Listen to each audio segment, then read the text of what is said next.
Olá, alunos!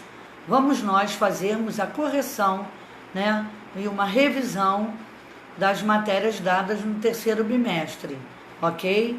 Então, fiquem atentos e prestem bastante atenção. Vamos iniciar com um texto, porque a matéria de vocês a ser revisada é relacionada à carta pessoal, certo? E vocês sabem que uma carta já foi muito e há muito tempo atrás utilizada, não é? Levava dias para chegar, para poder também até receber uma resposta, mas de grande utilidade, né? Fazia com que todos nós escrevêssemos mais, prestássemos mais atenção na escrita da gente, né? E valorizasse essa parte, que é de muita importância. Então vamos lá. A carta começa assim: Porto Alegre, 28 de dezembro de 2012.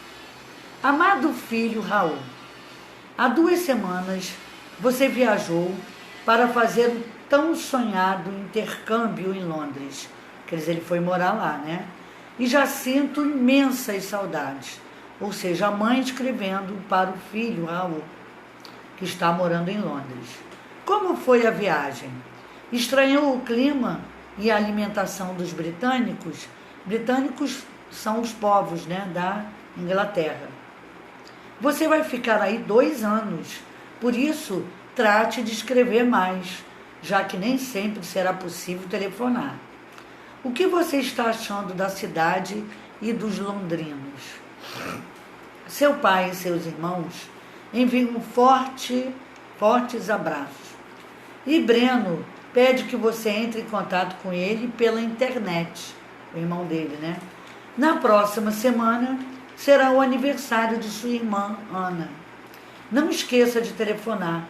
Aqui em Porto Alegre tem chovido bastante. É o lugar onde a mãe mora, né? Com a família desse menino Raul, que está morando em Londres. E o calor continua intenso. Nas férias de janeiro, vamos para Camboriú, ou seja, em Santa Catarina, né? Vai ser tudo tão estranho sem você, porque a mãe sente a ausência do filho. Cuide-se bem, proteja-se do frio, que é terrível nessa época, e veja bem com quem vai andar. Observe a preocupação da mãe com o filho, né? Seu irmão pretende passar o mês de julho com você, se tudo correr bem. Se precisar de qualquer coisa, ligue para nós imediatamente. Responda logo e envie fotos. 1000 beijos. Ela se despede do filho e põe a sua assinatura, Sônia. PS, né? PS significa o quê? Uma mensagem que a pessoa ainda quer falar depois que uma carta acabou. Dá uma pequena continuidade para aquilo que foi esquecido. Sua namorada está morrendo de saudade. Agora, a grande notícia. Ela passou no vestibular de medicina, né? Então, vocês observaram aí uma carta escrita de uma mãe para um filho.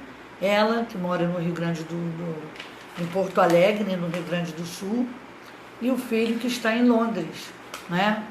Então, reparem que tem o local, tem a data, né? Tem os cumprimentos que a mãe dá para o filho carinhosamente, tem o recado, que é o corpo do texto, né? Tem a despedida também carinhosa e a assinatura da mãe. Então, eis as partes de uma carta para nós relembrarmos. Então, vamos aqui à primeira atividade da correção. Número 1. Qual é o assunto da carta que você acabou de ler? Bom, o intercâmbio, né, do filho à cidade de Londres. O filho foi para lá através de um intercâmbio para estudar e passar a residir lá, morar. Então, resposta: o intercâmbio do filho à cidade de Londres. Número 2. Esse é um exemplo de carta pessoal, carta de pessoa para pessoa. Ela é formal. Não, esse é um exemplo, né, de carta pessoal, é formal ou de apresentação ou do leitor. Bom, é uma carta pessoal. porque o emissor demonstra intimidade com o receptor, com aquele que recebe a carta, empregando uma linguagem familiar e pessoal. Então, resposta: é uma carta pessoal, porque o emissor demonstra intimidade com o receptor, empregando uma linguagem familiar e pessoal. Número 3. A carta pessoal costuma apresentar uma estrutura padrão, um segmento correto, composta de local e data, de saudação, de assunto, de despedida e assinatura. Identifique todos esses elementos e transcreva-os, coloque-os, para o quadro a seguir. Vamos ver onde é o local. O local, da mãe que escreveu a carta é em Porto Alegre. Vamos ver agora a data. A data é no dia 28 de dezembro de 2012 que ela escreveu. Vamos ver a saudação, os cumprimentos. Ela o cumprimentou com amado filho Raul. Vamos ver agora o assunto. O assunto é a respeito do intercâmbio do filho à cidade de Londres e também recomendações da mãe para com o filho, Vamos ver a despedida. A despedida, ela termina dizendo 1000 beijos, uma forma bem carinhosa com o filho. E a assinatura do seu nome, pois foi ela quem escreveu a carta, tá? Ela emitiu a carta e o receptor quem recebe é o filho.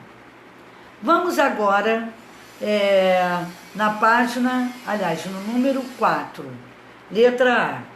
Na carta, depois da assinatura, há um PS, que é uma abreviatura da expressão latina post-scriptum, que significa depois do escrito.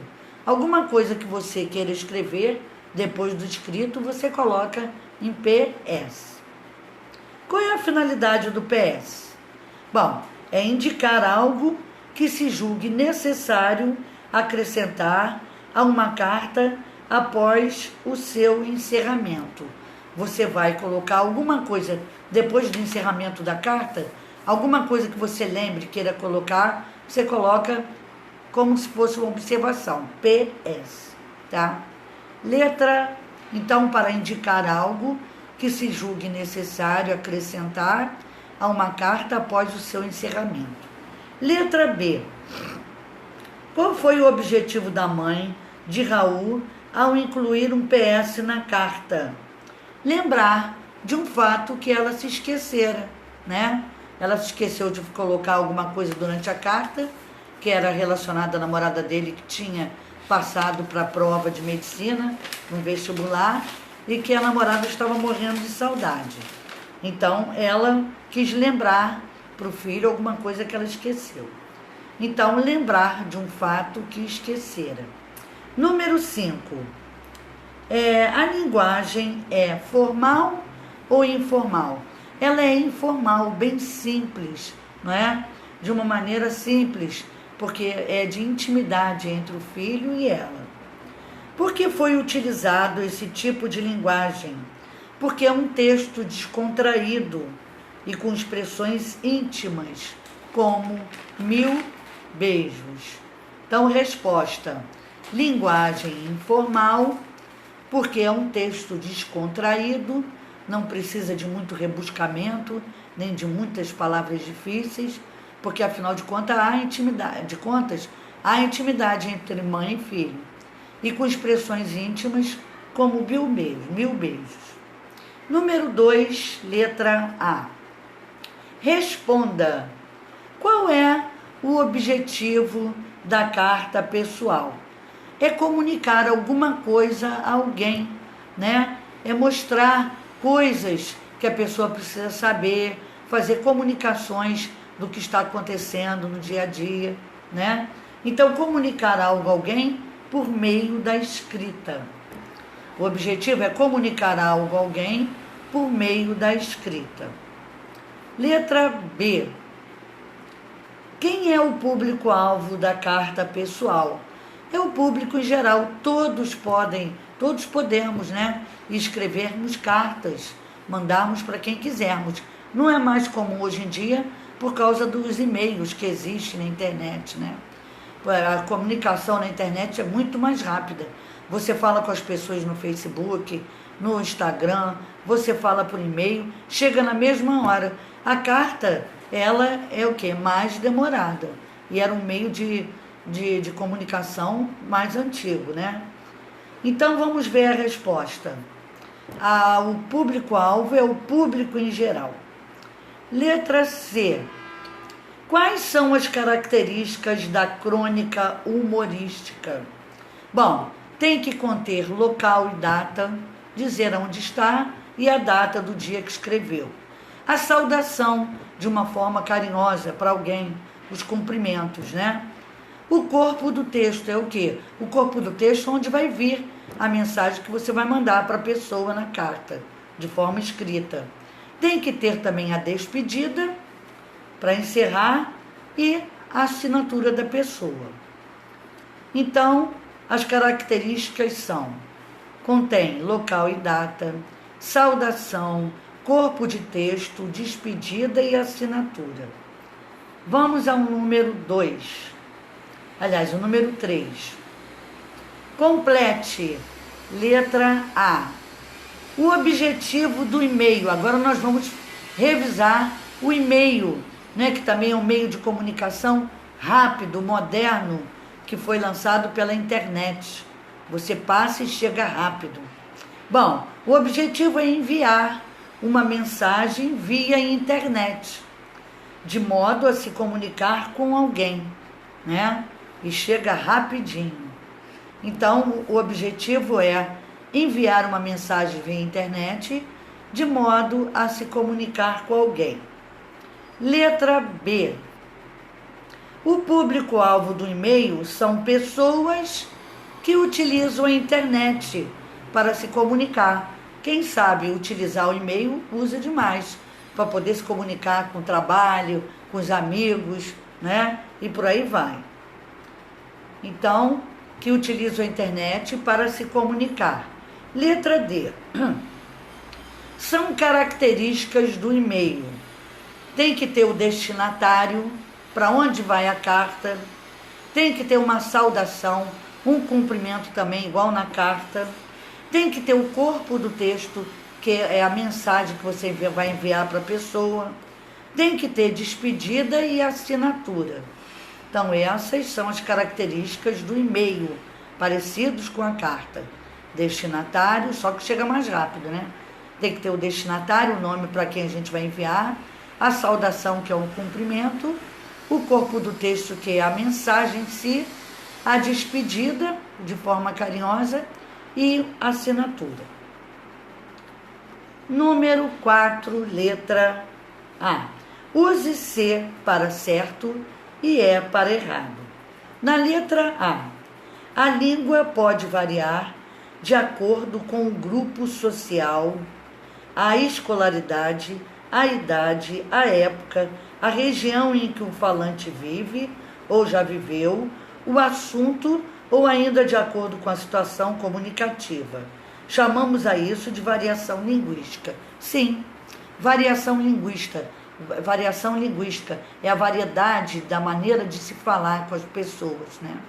Então, a nossa variedade linguística, ela é muito vasta, né? Então, vai depender do grupo de pessoas, né? O grupo social, né? Tem o linguajar da época da escolaridade dentro da escola, pessoas que ainda estão aprendendo, né? Não tem um vocabulário vasto. Dependendo também da idade, ela modifica, né? A criança fala de uma forma bem simples, o adulto já fala mais aprimorado. Vai depender também da época. Se foi uma época passada, existem palavras que já até caíram em desuso, que não são mais faladas, não é? Dependendo também da região que a pessoa mora, ainda mais se for no interior, o linguajar se torna diferente de lugar para lugar, tá? Então, aí a questão é certa. está certo. Então a resposta vai ser a letra C, de certo. Letra B. Norma padrão. Norma padrão, gente, é a norma que nós seguimos, né? No nosso falar. Todos os brasileiros têm que seguir a norma padrão, seguindo as regras da gramática, né? Normativa. Tem que falar de forma correta. Então, a norma padrão é o modelo formal. Formal é que se fala corretamente da língua, presente nas gramáticas normativas. Certinho. Então, a resposta é a letra C. Nós devemos seguir as regras gramaticais. Embora muitos não falem corretamente, eles têm que estudar para se aprimorar e falar de uma forma certíssima, mostrando que conhece profundamente a nossa língua portuguesa. Vamos agora para a letra... Então, a letra B está certa. Vamos para a letra C. Quando eu digo essa grana, quer dizer tutu, dinheiro, grana e tutu substitui a palavra dinheiro. Vai chegar na hora certa, porque mês que vem vai ter a festa junina do colégio. Essa frase aí possui um registro formal, certo ou errado? Errado, porque quando ele utilizou na frase, né, a palavra grana, utilizou a gíria, então está numa linguagem informal, num registro informal, então é errada a letra C. Na letra D, o site da revista Galileu apresenta publicações de caráter científico. Essa frase aí, ela puxou mais para o lado simples ou para o lado mais rebuscado da língua portuguesa, de forma correta? Vamos ver. Então, essa frase aí, eles estão dizendo que possui um registro informal. Então, é errado. Essa frase foi corretamente elaborada. A linguagem dela é formal, possui um registro formal. Então, ela está errada, certo? Vamos agora ao número 5. Responda. O que é variação regional? Aqui refere-se à diversidade linguística empregada, por exemplo, entre uma região e outra do Brasil. Variação regional é que muda de região para região. Cada região, tipo região norte, região sul, região sudeste, depende, cada um tem o seu hábito de falar de uma forma diferente, ou puxando S, ou puxando R, ou criando nomes para as palavras, né? Igual vocês tiveram aula sobre a palavra bala, que em certos lugares ela modifica e recebe outros nomes. Então, é uma variação regional, de região para região. Então, a letra A é a que se refere à diversidade linguística empregada, por exemplo, entre uma região e outra do Brasil. Vamos agora para variação social. O que é variação social? O nome já diz, relacionada à sociedade, às palavras criadas pelo povo no meio social, né? Aos grupos, por exemplo, aos grupos de surfistas, aos grupos de médicos, aos grupos de professores, cada um reunido entre si, cria o seu linguajar específico de sua área, né? Então, a variação social é aquela que ocorre de acordo com a idade, com a escolaridade, com o sexo, a classe social dos falantes. Então, vai depender da idade, né? A idade, pessoas mais novas falam de uma forma mais simples, as pessoas mais velhas, né, vão mudando, os jovens vão utilizando gírias, os mais velhos vão acompanhando o linguajar da língua portuguesa e falando de uma forma mais formal, né? Dependendo também do sexo, né? Masculino ou feminino, tem maneiras de uma mulher se falar, outras do homem também. A classe social também, dos falantes, depende da classe social. Se for uma classe social com nível elevado, vão tentar falar de uma maneira bem melhor, né? Se for de uma classe baixa, né? Tem pessoas que não estudaram, não tiveram estudo, né? então não podem falar de forma correta. Utilizam o quê? Para poder ser entendido o seu vocabulário simples. Bom, então a variação social é aquela que ocorre de acordo com a idade, com a escolaridade, o sexo e a classe social dos falantes. Vamos agora para a letra C.